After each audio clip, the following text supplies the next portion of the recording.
This video is aimed at advanced developers who would like to try to have a better understanding of the mechanics of AJAX callbacks in a UX component and optimizing some of those callbacks. So in this particular case we have a UX component with a list control and some text box controls. This particular list has been data bound to the Northwind customer table, and if we go and basically look at our controls, we can see that we have a button here that executes some action JavaScript to refresh the current row. So if we go and look at the JavaScript, we can see that we're calling the list refresh row method and to refresh the current row in the list. So this is going to do an AJAX callback and get up-to-date data for the current row. Then we have another a button, and if we go look at the definition of this button, we can see it's also using action JavaScript, and this time what we're doing here is we're populating controls on the dialog that are data bound based on the primary key that will be read from the list. So if we go here and for example, if we go to this row and then click refresh current row, an AJAX callback will be made. We'll get new data for the current row and we'll refresh that row. If I press this button, an AJAX callback will be made, and we're going to populate this data over here. So if I were to go to, say, this table over here, which is an active link table showing the data in the customer table, and let's just go there to Maria Anders and edit that record so that it now says Maria Anders without the 3 on it. And if I were to go back to this record now and click the refresh button, you can see that it got refreshed. So if we go and examine this, and then if I furthermore, if I click this button over here, it's going to execute both of these actions. So let's go now and take a look at what happens inside Firebug. So when we go to Firebug now and we click on the first row and then click refresh current row, you can see that an AJAX callback took place. The AJAX callback basically sent back a command called list command, and then the AJAX callback sent a response, and the response basically has the new data for the current row. So, and in the response, the JavaScript that got executed was get a pointer to the list object, then update the pointer with the current row with the new data, and then execute the after list refresh event. Then if we were to go back now and click the second button, we're going to get another AJAX callback, and so there's our AJAX callback to populate that data over there. On the other hand, if we were to go, for example, and press this button, which is populate and refresh and populate, what we see is 2 AJAX callbacks. We see an AJAX callback that takes place to refresh the current row, and then another AJAX callback that takes place to get the data to populate the form. So we have 2 AJAX callbacks, but obviously it would be more efficient to do everything in a single AJAX callback. So let's actually look at this. So let's go back here and look at this final button over here, which is an AJAX callback. And if I look at the code on this button, on the AJAX callback here, I can see that this AJAX callback is executing a function called xb1. So let's go take a look now at xb1, and we can see that in xb1 basically what we're doing is we're sending back, as part of our AJAX response, a JavaScript command to refresh the current row in the list, then another JavaScript command to populate controls, and each of these JavaScript commands is going to generate another callback, and then finally here is the alert that my AJAX callback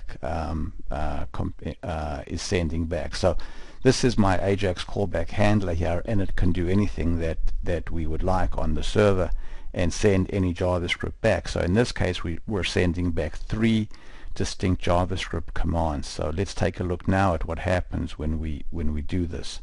So we go there now, and let's go ahead now, and let me pause and pick this up in the next video. So we're continuing our video now on optimizing Ajax callbacks, and let's go ahead now and run the component so we can see how this Ajax callback XB1 operates. So we'll go ahead now and run it in the browser, and then I'll give focus to a row there, and then click the button to do an Ajax callback. So recall that this Ajax callback here is going to send back two JavaScript commands that in turn trigger Ajax callbacks. So when I click this button right now, you can see that the first Ajax callback takes place.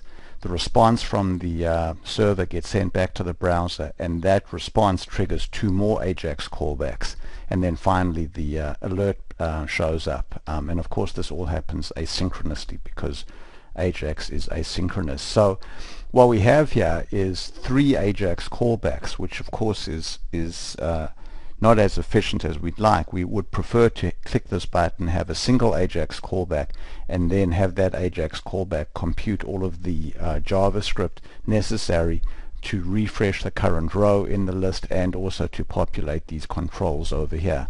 So let's go ahead now and take a look how we can do that. So first, let me clear out the log here in Firebug, and I'm going to now let's just rerun this so that there's no current controls over here that are populated, and I'm going to give focus to elf key.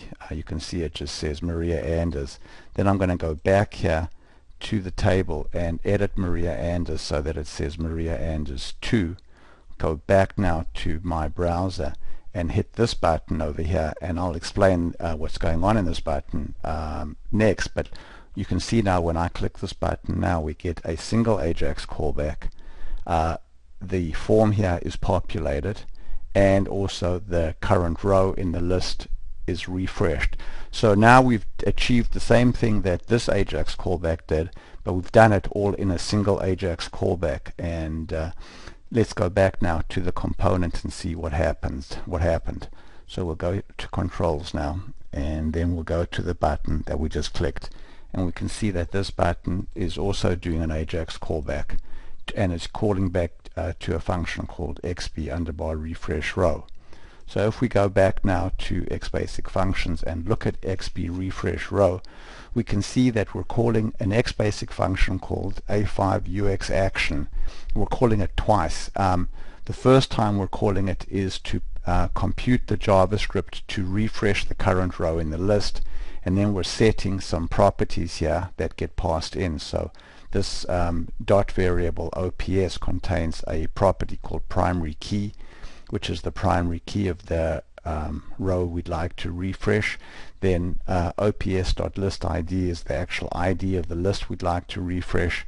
Then e.temple is available in this e object. This is just a pointer to the actual UX component object itself, to its actual definition, and this is generally not going to be needed, excepting if the list control had date values in it, and we need to format those date values. So this xbasic function here is going to return the JavaScript necessary to refresh the current row, and then again we call it this time using the populate controls from JavaScript directive.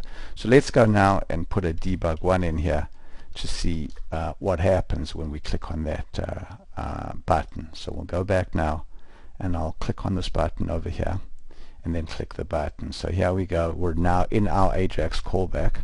So you can see here we're inside our XB refresh row, and if I say step, step, step, step, step, step, step, and then step over that action over there, if I look now at what's in JS refresh, I can see that JS refresh now contains the JavaScript necessary to refresh the current row in the list. And then if I continue over here, we can see that now JS get record contains the JavaScript necessary to populate the controls, and then I just return that JavaScript. So now I've done everything in a single callback, and this is of course much more efficient. Thanks very much for watching.